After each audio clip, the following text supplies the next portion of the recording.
여러분 안녕하세요. 경제학 세미나 오늘은 20번째 주제 기회의 균등하고 결과의 공등, 결과의 균등 이런 거에 대한 논쟁을 살펴보겠습니다. 장하준은 기회의 균등만으로는 부족하다.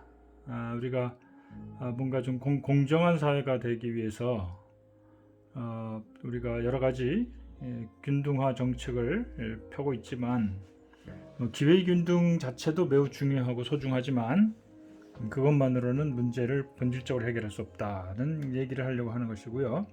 반면에 이제 송현강은 이제 그에 대한 반대를 하죠. 결과의 균등 이거 하면 안 된다. 필요 없다가 아니고요. 하면 안 된다는 거예요. 해롭다는 겁니다. 왜? 발전이 없다. 그런 이유를 제시하는 것이죠. 자, 여러분들도 아마 지금까지 살면서 우리가 사는 사회가 공정한 사회인가, 모두에게 공평한 기회가 주어지고 있느냐, 이런 얘기들을 많이 들으면서 살았을 것이고 본인들도 아마 느꼈을 겁니다.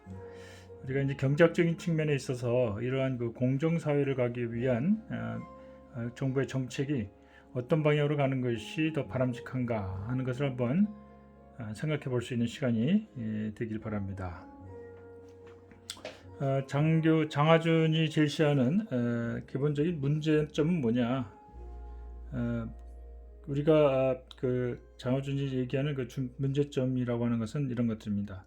사람들이 결과의 평등에 대해서 얘기를 하지만 이게 과연 필요한가? 평등도 평등 나름이다. 모든 것을 무조건 다 평등하게 하자. 이런 얘기는 공산주의 얘기야 똑같은 거 아니냐. 그것을 이제 들여다보면은 노력을 많이 하는 자와 적게 하는 자, 그리고 성취를 많이 이룬 자와 이루지 못한 자, 이 관계없이 똑같이 보상을 해주게 되면 이게 이제 결과의 평등이죠. 그럼 누가 열심히 일하겠냐, 그죠? 재능 있고 노력하는 사람들이 열심히 하려는, 그래서 뭔가를 성취하려는 동기가 상실돼 버린다. 그러므로 결과의 평등을 주장하는 것은 잘못됐다. 이런 얘기입니다. 그러면서 이제 추구해야 될 것은 기회의 균등이다. 기회. 즉 모두가 시작할 때 또는 일을 하거나 공부하거나 하는 여건이 좀 균등하게 되도록 해주면 되지 않겠냐. 그러면 됐지. 결과에까지 잘하고 못하고 열심히 하고 안 하고 따지지 않고 결과에까지 다 이렇게 해버린다는 거는 해롭다 이거죠. 근데 물론 이 기회균등에서도 역차별 문제가 생깁니다. 모두에게 골고루 기회를 준다고 해서 오히려 또 역차별 갖는 경우도 있어요. 예를 들어서 이제 인도라든지 또 남아공 같은 경우에 인도에는 이제 그 하층, 인도는 계급제도가 아직 법적으로는 없앴지만은 관습적으로는 아직 강력하게 남아 있습니다. 그래서 이 하층들은 사는 그 환경이 매우 열악해요. 그래서 하층 출신은 교육을 받을 기회도 없고, 그러니 더군다나 좋은 대학을 갈 가능성이 희박하죠. 남아공도 마찬가지입니다. 남아공도 인종 분리주의 굉장히 유명했잖아요. 그러니 그게 이제 폐지가 됐음에도 불구하고 흑인들과 백인들 간의 이게 차별이 아직도 크게 남아 있어요. 그래서 이런 약자들에게 대학의 어떤 기회를 주자 해서 일종의 쿼터제를 줍니다. 그러면 예를 들어서 10,000명을 뽑으면 그 중에 한 500명은 이 하층민이나 흑인 출신에 집어넣는다 이런 얘기죠. 우리나라도 그런 게 있죠. 농어촌 출신 또는 아주 그 가정 환경이 어려워서 공부하기 어려운 그런 사람들에게도 어떤 그 가산점을 준다든지 이런 것들이, 이게 이제 일종의 이런 걸 주게 되면은 그 500명이든 100명이든 이런 티오를 줘버리면은 열심히 공부해가지고 대학을 가려는 사람들이 오히려 역차별 받는 것이 아니냐, 이런 얘기들을 해요. 그러니까 이러한 역차별 정책이 돼가지고는 부당하고 비효율적이다. 이 기회균등을 주장하면서도 또 역차별 얘기를 하면서 여기에 대해서 이제 비판의 목소리가 있다는 거. 따라서 이 비효율을 초래하는 평등은 바람직하지 않다. 즉 결과의 평등도 비효율을 낳는 것이고요. 기회의 균등을 주는 건 좋지만 그것도 역차별이 될 정도로 주면 안 된다. 그러면서 그런 균등이나 평등 정책을 전반적으로 반대하는 그런 입장이 있어요. 여기 대해서 이제 장하준은 다음과 같이 반론을 펴니다. 그 요약을 하자면 다음과 같아요. 기회의 균등은 물론 공정사회를 이루기 위한 출발점 맞다. 이거를 누구도 부정할 수는 없어요. 그리고 그런데 성과에 따라서 보상하는 거 마땅합니다. 성과 잘한 사람, 열심히 한 사람에게 더 많은 것이 돌아가도록 하는 거.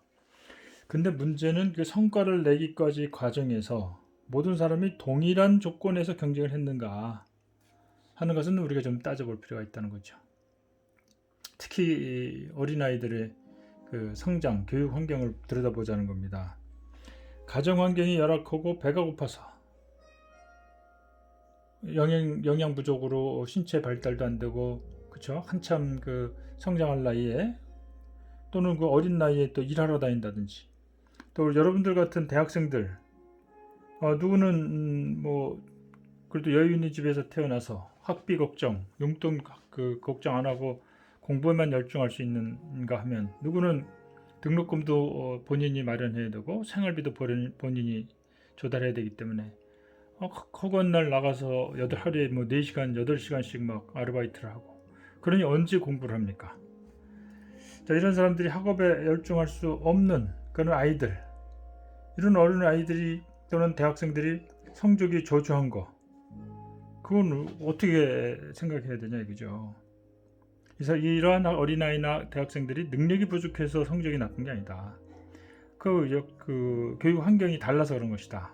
그래서 기회의 균등이라는 말 좋은데, 그것이 제대로 그 효과를 발휘하려면 일정 수준 이상의 결과의 균등도 필요하다, 보장돼야 된다 이겁니다.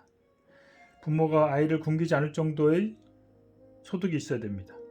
또 아이들은 또 초중고등학생들, 대학생만 해도 본인들이 알아서 하겠지만 초중고등학생들은 집에 가서 부모님이 일하러 나가서 아무도 없어요. 집에서 애들끼리 그냥 모여서 놀기만 하죠. 또 자칫하면 일탈도 합니다. 그런 경우와 집에 가면 딱 어머니나 아버지가 누가 딱 지키고 있어가지고 공부하는 그 환경을 만들어주고, 또 그걸 지도하고, 또 과외 공부를 시키고, 그죠? 또 학원을 돌리고 고액 과외를 시키고 뭐 이런 것들을 하는 아이들하고, 집에 가면 아무도 없고 혼자서 그냥 심심해갖고 게임이나 하고 PC방이나 다니고 친구들하고 모여서 놀기나 하고, 이런 경우가 다르다는 겁니다. 그래서 균등한 결과를 위해서, 이러한 그 기회의 균등을 위해서라도 아이들이 공부할 수 있는 환경이 어느 정도는 좀 수준을 맞춰줄 필요가 있다. 그거는 다시 말해서 결과적으로 결과의 균등이 필요하다. 자, 그럼 결과의 균등이 어떤 것들이 있는지 이제 구체적인 내용들을 살펴보겠습니다. 자, 먼저 기회의 균등이라는 것의 역사를 보면, 이건 역시 인류의 투쟁의 결과물입니다. 그동안 이 기회를 박탈하는 경우가 얼마나 많았어요. 신분, 우리나라 같은 경우 유교 사회에서, 그죠? 그 양반 출신들 아니면은 아예 과거 시험도 못 보죠. 또 남자냐 여자냐에 따라서도 지금은 거의 없어졌습니다만은, 얼마 전까지만 해도 성차별이 굉장히 심했죠. 집에서, 가정에서도 남자들은 그냥 무조건 대학 공부 시켜야 된다고, 여자들은 그냥 남자 형제들 공부하는 거 뒷바라지하라고 공장 나가서 일을 하고 그랬습니다. 여러분들 부모님 세대들도 그랬어요. 인종차별 얼마나 또 심각합니까? 지금 미국에서 얼마나 지금도 흑인에 대한, 유색인에 대한 그 차별 심하죠. 사실 인도도 그 카스트 제도라는 것이요, 여튼 이게 일종의 인종차별이에요. 역사적으로 보면 한 5,000년 전, 기원전 한 500년인가 한 1,000년 전에 아리아인들이 이 인도를 차지합니다. 그 전에 살던 드라비다족이 있어요. 이 사람들이 원주민입니다. 이 사람들을 거의 노예화 시켜가지고 이 아리아인들하고 드라비다족하고 섞이지 않도록 하기 위해서 계급제도를 만들어서 종교하고 결부시켜 버려요. 그게 지금 5,000년 넘게 인도에 뿌리박혀 있는 그런 제도입니다. 이게 인종차별입니다. 또 미국 같은 경우 서양 사람들이 얼마나 많은 인종차별을 하고 있습니까? 흑인에 대해서, 동양인에 대해서, 유색인에 대해서. 이건 아주 지금도 뿌리 깊은 겁니다. 또 지역별로도 상당히 차별이 심하죠. 우리나라도 지금도 지역 갈등이 없진 않아요. 호남과 영남 근데 이제 박정희 시대 때 이 호남 출신들 그 군부 독재 시절, 전두환 시절, 심지어는 얼마 전까지만 해도 나도 직접 내가 직장 다닐 때 그런 얘기를 들었어요. 나야 서울 사람이라서 그런 지역 관계가 없었지만은 영남 지방 출신들이 다 고위직을 차지하고 있으면서 호남 적 출신들은 아예 뽑지도 않고 또 기업에서 고위 임원이나 이런 쪽에 배제시키려는 그런 얘기들을 노골적으로 자기들끼리 모여서 얘기하는 걸 듣고 충격을 받은 적이 있습니다. 또 종교적인 또 차별이 또 심하죠. 이건 종교로 인해서 전쟁도 하고 지금도 전 세계적으로 막 들끓고 있잖아요. 이런 것들을 없애는 과정이 사실은 그냥 저절로 주어지는 게 아니에요. 이 기회의 균등조차도. 그래서 종교가 다르면 아예 사람 취급을 안 한다든지 신분이 낮으면은 그 공무원이 될 자격도 안 주고 대학에도 못 가게 하고 여자들도 그런 식이고 이런 것들이 조금씩 나아지고는 있습니다만은 아직도 남아있을 정도로 굉장히 심각한 거예요. 이런 것들을 벗어난 게 얼마 되지도 않았어요. 그만큼 기회의 균등은 어렵게 얻은 소중한 가치라는 거, 그거는 누구나 다 인정하는 겁니다. 이런 예를 들어보면 19세기 중반 모든 남성에게 선거권을 주자. 19세기 중반이에요. 1800년대 중반이에요. 영국의 차티스트 운동, 1960년대 미국의 흑인 민권 운동, 그래가지고 흑인에게도 선거권을 주고 또 여자에게도 선거권을 준 게 1960년대인가요? 얼마 안 돼요. 미국에서조차도 여자들에게 선거권을 준 게. 그리고 남아공의 반인종 분리를 위한 투쟁. 만델라 아시죠? 만델라 대통령, 노벨 평화상 받은 사람. 이 사람이 바로 반인종 분리 정책에 반대해서 평생을 감옥에 살다시피 했다가 결국은 이걸 이겨냈죠. 인도이긴 했고요. 이처럼 기회균등이라는 것도 투쟁의 산물이다. 그래서 이러한 기회균등의 성취에 시장이 큰 공을 세웠다는 것도 인정할 수가 있어요. 왜냐하면 시장은 효율성이 높은 기업만 살아남게 해요. 그래서 기업이 잘 나가려면은 사람 차별해갖고 사람을 채용하고 또는 그런 식으로 영업을 해가지고는 될 일도 아니죠. 될 일이 없죠. 그래서 시장은 인종이나 정치적 편견이 사라지게 하는 것. 이게 시장의 힘이라는 것이죠. 이게 현대 사회가 되면서 이런 차별 정책이 많이 사라졌다. 이처럼 불균등을 철폐하는 투쟁 중에서 가장 큰 공을 세운 것이 시장이라는 얘기를 하자면 효율성 앞에 차별은 끼어들 여지가 없었다. 그렇죠. 효율적인 걸 추구하다 보니까 차별을 하다 보면 효율성에서 뒤처지죠. 경쟁에서 밀리는 거예요. 그러지 않기 위해서는 결국 차별을 없애야 되겠죠. 밀턴 프리드만이 유명한 말을 합니다. 빵을 사려는 사람이 그 빵을 만드는 밀을 기른 것이 공산당원이냐 공화당이냐 이런 거 따지지 않는다. 그죠? 아니면 흑인이 만든 밀인지 백인이 농사지은 밀인지 그런 거 따지고 그럴 필요가 없죠. 또 품질 좋고 값싼 거를 그냥 누가 만들었든 그게 시장에서 선택을 받는 것이다. 또 유명한 얘기가 있죠. 남아공의 인종분리자들이 유색 인종들을 철저하게 차별했어요. 사람 취급을 안 했습니다.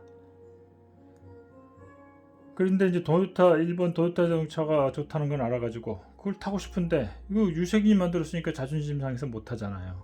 그러니까 할 수 없이 일본인들을 명예 백인이라고 해서 일본을 백인으로 받아들이면서 그렇게까지 해가면서 겨우 토요타 자동차를 탔다는 얘기가 있는데요. 참 웃기지도 않는 얘기죠. 어쨌거나 이만큼 철저하게 인종차별이 있었다는 거, 이것들을 이겨내는데 시장이 큰 역할을 했다는 거 우리가 인정을 합니다. 그런데 과연 기회균등이 이처럼 어렵게 얻어낸 소중한 가치이긴 하지만 이게 전부가 이걸로 다 해결이 될 것인가 하는데 이제 의문을 제기하는 겁니다. 앞에서 문제적 주장에 대해서 얘기했지만 거기서는 결과의 평등을 아주 철저하게 부정합니다. 그러나 그렇다면 기회균등만으로 다 해결될 수 있느냐? 그렇다고 주장하는 사람도 있지만 형식적인 기회균등만으로는 충분하지 않다는 생각을 할 수가 있다는 겁니다. 그러나 이제 반면 자유시장 경제학자들, 그죠? 시장주의자들이죠. 또는 신고전학파, 뭐 이런 사람들, 여러분들이 지금까지 배워온 경제학 교과서가 거의 99%다 신고전학파 시장자유주의 경제학자들이 쓴 책들이에요.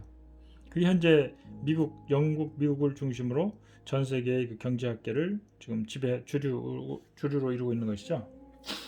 여기에서는 결과의 평등, 한마디로 말하면 소득 재분배입니다. 결과의 평등, 이거를 추구하면 성취 동기가 꺾인다. 열심히 일하려고 안 할 것이다. 그러면서 반대를 하는데, 그러면서 공산주의 몰락이 그 증거 아니냐. 공산주의는 어때요? 빵 한 조각을 사기 위해서도 줄을 서야 되고, 그렇죠? 내가 재작년 여름에 쿠바를 갔었는데 거기 아직도 공산주의잖아요. 거기도 물건이 너무 부족해요. 항상 배급제식이에요. 물이든 생필품 많잖아요. 빵이든 고기든, 고기는 거의 구경하기 쉽지도 않고요.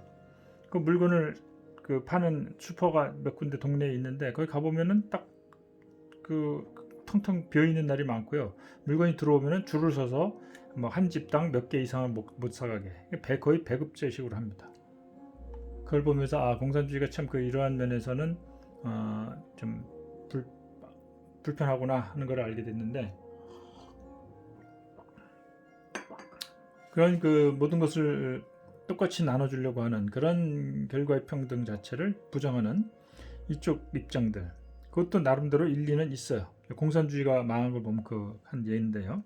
그러나 우리가 공산주의를 하자는 게 아니잖아요. 공산주의까지 하는 그런 극단적인 평등까지 밀고 가자는 것이 아니라, 기회균등이 제대로 이루어지기 위해서는 어느 정도까지는, 그죠? 공산주의처럼 완전하게 평등을 가자는 게 아니에요. 그거는 사회가 경제적으로 망할 수 있는 그런 길밖에 안 되기 때문에 그러자는 것이 아니라 어느 정도까지는 서로 양보해 가면서 결과의 평등도 어느 정도는 추진할 필요가 있다는 겁니다. 왜? 기회균등이 주어지기 위해서요. 그럼 기회균등이 왜 필요한가? 이런 것까지도 좀 생각을 해봅시다. 기회균등은 공정한 사회를 위한 출발점일 뿐이고 이것은 충분한 것은 아니다. 문제는 모든 사람이 같은 조건에서 경쟁을 했는가 하는 것이라고 장 교수가 얘기를 하고 있습니다.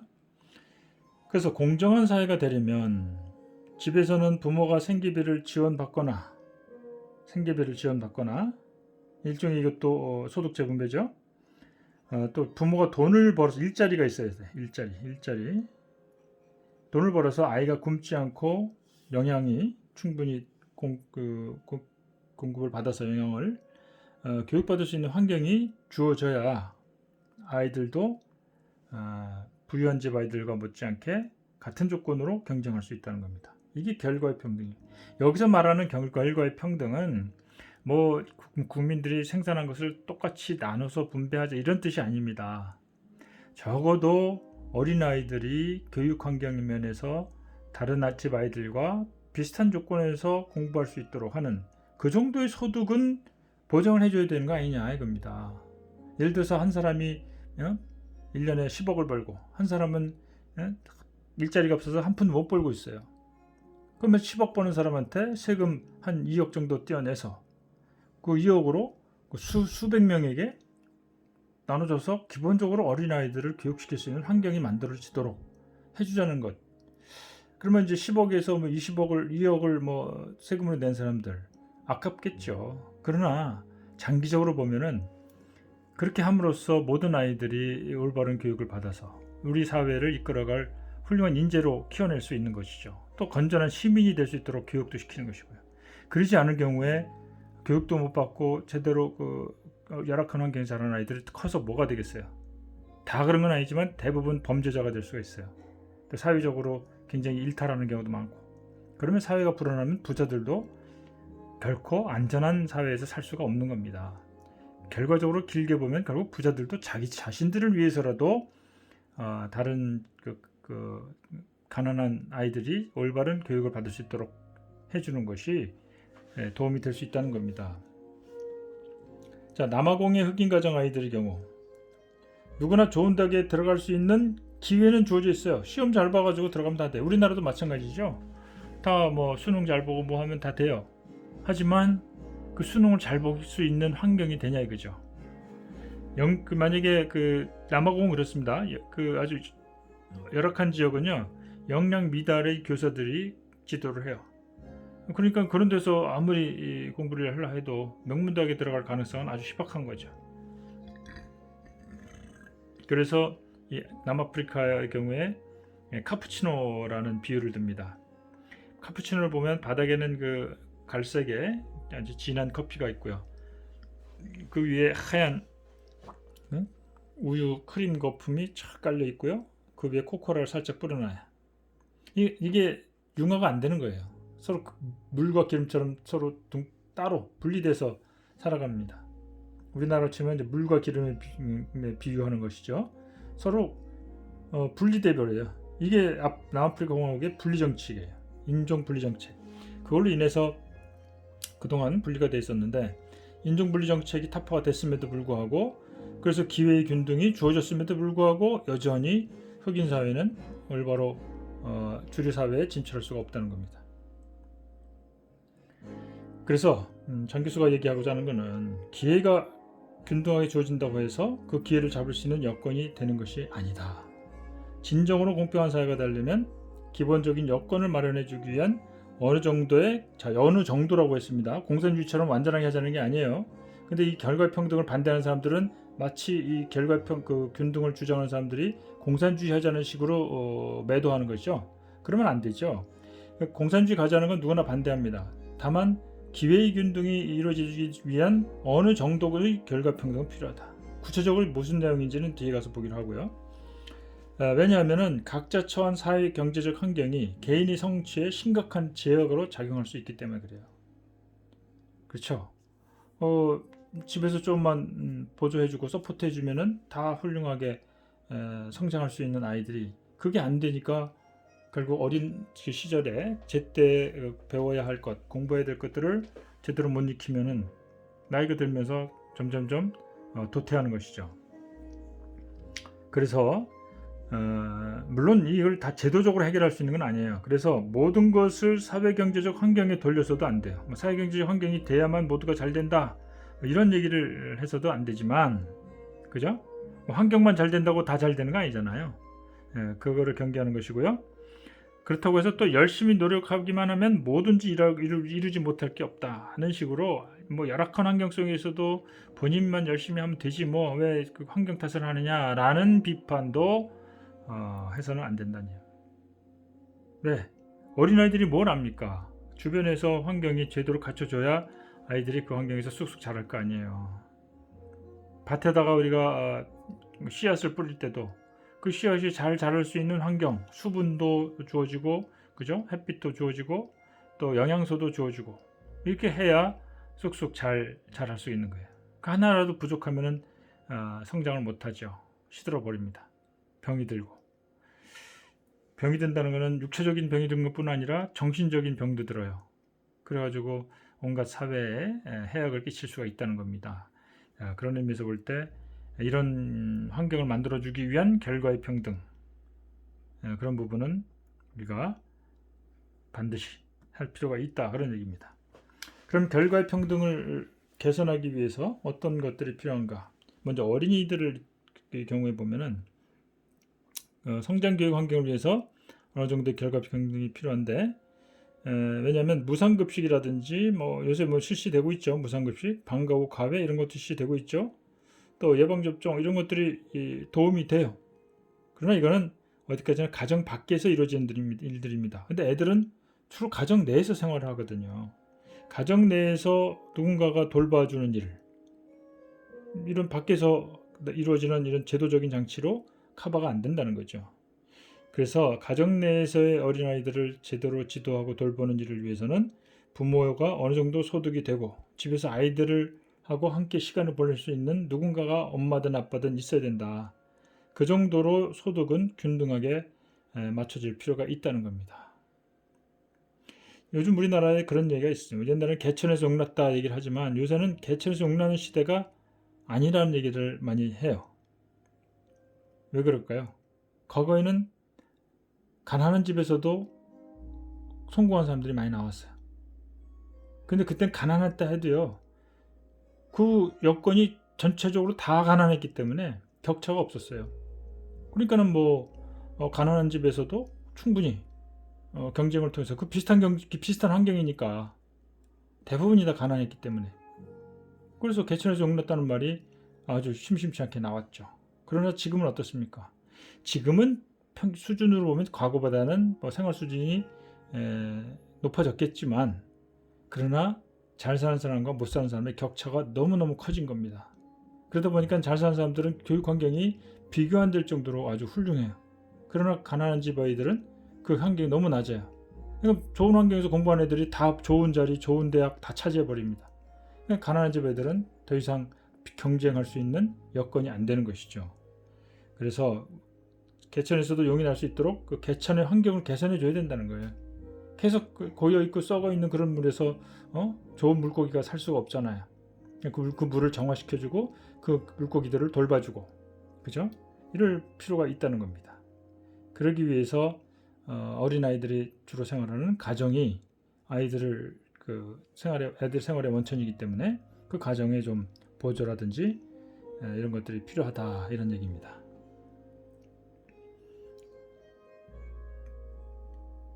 그 다음에 이제 결과의 평등에 있어서의 어른들에 대한 얘기를 좀 해볼까요?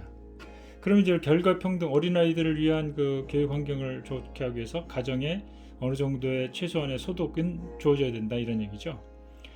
저소득층도 있고요. 여기에는 또 실업자들도 문제가 있어요. 실업자 문제. 실업자가 되면은 소득이 없잖아요. 그러니까 가난의 나락으로 빠질 수밖에 없고 어린아이들이 거기서 제대로 성장할 수가 없잖아요. 그래서 이제 이 어른들 문제는 그 실업 문제인데요. 신구전학파 경제학에서는 구조적인 실업이 발생했을 때 시장에서 자동으로 해결된다라고 주장을 합니다. 결국 실업이 있다는 것은요, 노동에 대한 수요와 공급 측면에서 보면은 공급이 수요를 초과하는 거예요. 수요가 없다는 거예요. 근데 시간이 지나면은 이거 뭐예요? 가격이 떨어지죠. 가격이 떨어지면은 수요가 증가해요. 그래가지고 일자리가 해결된다는 거예요. 그죠? 실업 문제가 해결된다. 시장에서 자동 해결된다는 게 바로 그겁니다. 그러나 이 과정이 하루 이틀 사이 되는 게 아니죠. 몇 달 안에 끝나는 게 아니죠. 구조적 실업이라는 거는 이게 1년이 걸릴지 5년이 걸릴지 모르는 거예요. 그 사이에 실업자들은 굶어 죽는 겁니까? 굶어 죽어도 되는 겁니까? 그런 의미에서 볼 때 이 대량 실업과 초저임금을 초래하는, 결국 이게 뭐예요? 저소득 또는 아예 무소득이 돼버리는 겁니다. 이런 상황에서 어린아이들이, 이런 가정에 있는 아이들은 어떻게 돼요? 교육 환경이 완전히 나락으로 떨어지죠. 물론 이 중에는 구조적 실업 과정에서 직업을 바꿔서 재취업에 성공하는 사람도 있지만 굉장히 부분적입니다. 한계가 있어요. 그래서 보다 더 공정하고 효과적인 접근 방식은 실직한 노동자들에게 적절한 실업수당을 주고, 그죠? 의료보험도 제공해주고 재교육 프로그램을 제공해주고, 이런 것이 현실적인 해결책이라는 것이죠. 실제로 그 북유럽 국가들, 스칸디나비아 국가들은 굉장히 이런 걸 잘하고 있어요. 사회적 안전망으로도 중요하지만 이들이 어느 정도의 그 전에 실업 이전과 이후에 큰 차이가 나지 않을 정도로 정부에서 실업수당을 충분히 주고 있습니다. 그러니까 이제 이 과정에서 실직한 가정들은 새로운 직업을 찾기 위해서 교육 프로그램을 통해서 재교육을 받으면서도 생활은 정부의 실업수당을 통해서 큰 지장이 없도록 잘 되고 있어요. 그런 집에 사는 어린아이들이 타격을 받을 이유가 없죠. 이런 얘기입니다. 이게 바로 이 일종의 그 결과의 평등을 개선하기 위한 방안으로 제시됐는데, 뒤에 나오겠지만요, 바로 이러한 부분들을 신고전학파 경제학자들 또는 송행강 이런 사람들은 철저하게 부정합니다. 반대하는 거예요. 반대 논리는 뒤에 보기로 하고, 그래서 이 결과의 균등에 대한 그 필요성을 더 얘기를 하자면 이런 겁니다. 부모의 소득이라고 하는, 부모의 소득은 결국 결과, 그죠? 경쟁의 결과죠. 이거를 어느 정도 균등하게 보장해주지 않으면 가난한 사람들은 기회균등을 충분히 활용할 수 없다. 지금까지 한 얘기가 그런 의미고요. 이걸 우리가 사회적인 문제를 한번 그 증거를 보면요, 이렇습니다. 계층 간 이동성을 따져보자면 거기에 대한 얘기를 할 수가 있어요. 북유럽 국가들의 계층 간 이동성하고 다른 선진국들의 이동성을 비교해보면 북유럽 국가들이 월등히 높아요. 그거는 복지 정책의 차이에 있다고 볼 수가 있습니다. 왜냐하면 북유럽 국가들은 완전 복지 국가잖아요. 그래서 아마 그 상식적으로 생각해봐도 그렇잖아요. 그 소득이 적은 그 실업자가 되더라도 아이들이 공부할 수 있는 여건이나 환경이 완벽하게 주어지잖아요. 그러니까 그런 쪽에서도 나중에 성공하는 아이들이 많이 나오지 않습니까? 그게 바로 계층 간 이동성이에요. 근데 미국의 경우를 보자면요, 계층 간 이동성이 매우 낮은 거로 나오는데요, 주로 최하층에서 상층부로 올라가는 사람이 아주 극소수란 얘기예요. 왜냐하면 가난한 집 아이들이 이런 기회 균등이 주어졌다. 미국은 여러 가지로 면에서 교육이 다 나라에서 해주잖아요. 고등학교까지 무료 교육을 시켜주는데, 기회 균등이라고 하지만 그런 아이들이 이런 걸 통해서 좋은 대학에 가거나 이런 아이들이 극히 드물다게 되는 거예요. 왜냐하면 집에 기본 소득이 보장이 안 되니까 엄마 아빠가 그죠? 그런 거를 보조를 못 해주고 아이들이 혼자서 놀고 이러다 보니까 이제 성공하는 아이들이 거의 없다는 겁니다. 한 메달이 비율을 들자면 이런 겁니다. 100m 달리기를 하는데 능력 있는 코치가 지도하고 최고급 러닝화를 신은 그런 아이하고, 코치도 없고 운동화도 없어요. 맨발로 뛰어야 돼요. 이런 아이고, 자 똑같이 달려라. 이 공정한 게임일까요? 그렇지 않다는 겁니다. 우리가 비록 자본주의 사회에 살고 있고 사유재산 제도에 살고 있다고 하지만 그거를 너무 극단적으로 밀고 나가버리면은 이제 양극화가 이루어져서 소수의 부자와 다수의 가난한 자로 나뉩니다. 그럼 소수의 부자들만 좋은 위치에서 좋은 대학 가고 사회 지도층에 가게 되고요. 대다수의 가난한 집 아이들은 거기 올라갈 기회는 균등하게 주어졌지만 실제로 그렇게 될 수 있는 가능성이 매우 낮아요. 그러면 대다수의 가난한 집 아이들이 다 능력이 없는 걸까요? 머리가 더 나쁠까요? 노력을 더 안 할까요? 그 중에 더 훌륭하고 더 능력하고 뛰어난 사람들이 충분히 많이 있어요. 근데 그런 아이들이 그런 기회를 박탈당하고 있으면 국가 전체적으로 볼 때 능력 있는 그런 아이들이 위로 올라가서 지도자가 될 수 있는 그 기회 자체가 박탈되는 겁니다. 양극화가 심해지면 그 부유한 계층의 소수의 부유한 계층의 아이들만 항상 지도층을 형성하죠. 그리고 그런 그 부유층 아이들 자녀 아이들이 월등하게 다른 대다수의 가난한 집 아이들보다도 능력이 뛰어나고 그죠? 출중하다고 할 수 있을까요? 오히려 더 작은 표본에서 나오는 거기 때문에 큰 표본에서 나오는 사람들보다도 훌륭한 사람이 나올 확률이 잘 작아요. 그런데도 불구하고 만약에 양극화로 인해서 그런 소표본에서 나오는 아이들만 지도층을 차지한다. 국가 전체적으로 볼 때 그거는 불행입니다. 가능한 한 많은 모든 사람에게 기회 균등이 잘 이루어지도록 여건을 만들어줌으로써 진짜 전체 국민 중에서 가장 훌륭하고 뛰어난 사람이 지도자가 될 수 있도록 그걸 해야 우리나라가 세계적으로 경쟁력을 더 갖춰나가는 거 아니겠습니까? 그런 의미에서 볼 때도 이러한 그 소득 재분배를 통한 결과의 균등, 그거는 결국 아이들의 교육과 직결되는 문제고 나라의 장래가 갈려있는 문제예요. 그렇다고 해서 공산주의처럼 모든 것을 똑같이 분배하자 이런 게 아니죠. 가진 사람들이 많이 버는 사람들이 좀 더 세금을 걷어서 이 저소득층들이 적어도 아이들을 교육할 수 있는 환경 정도까지는 소득세 분배를 해줘야 된다. 이게 굉장히 부분적인 거거든요. 그런 걸 주장하자는 겁니다. 자, 그런데 이러한 취지를 아는지 모르는지 저 신고전학파 경제학자들, 시장 자유주의자들, 그리고 뒤에 공부할 송행강 같은 사람들은 그거를 전면적으로 반대하고 부정하고 있습니다. 자, 그래서 이제 그 파일을 바꿔서 설명할 텐데요. 지금 그 송행강의 얘기는 결과가 균등하면 발전이 없다. 이런 의미에서 결과의 균등을 부정하고 있습니다. 자, 이 얘기는 파일을 바꿔서 설명하겠습니다.